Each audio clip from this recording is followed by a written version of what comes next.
One of the most iconic figures in video games, Lara Croft is back in action with the reboot/prequel Tomb Raider. Does this origin story do enough to kickstart this somewhat stagnant franchise?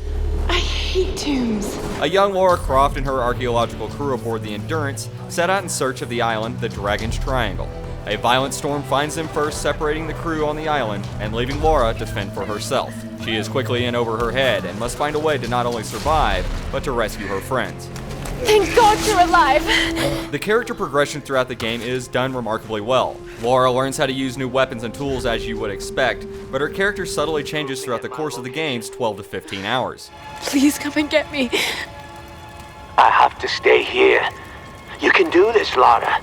The clever writing and voice acting help to complete Lara's arc from a weak and helpless victim into a confident and brutal survivor.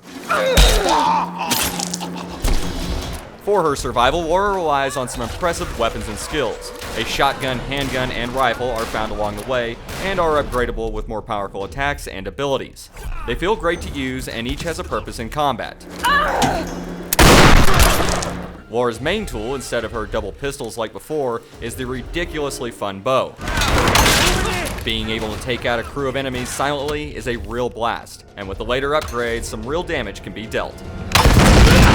Getting around the island is a real treat with tight controls and abilities like riding down zip lines.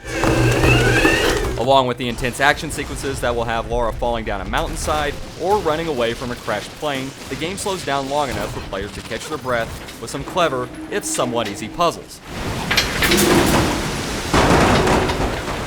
There is a multiplayer option with traditional modes like Team Deathmatch, but with so much to find and explore on the single-player side, it really doesn't seem that necessary of an option.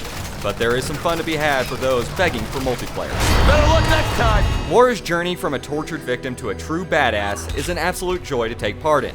The intense action sequences and violence towards a woman might make some a little bit squeamish, but it's so satisfying watching Lara take charge that those feelings are quickly forgotten.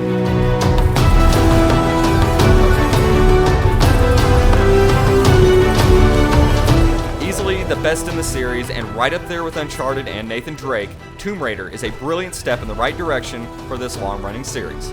We give Tomb Raider for the PC, PlayStation 3, and Xbox 360 a 4 out of 5. I'm Cody Crouch. Game on!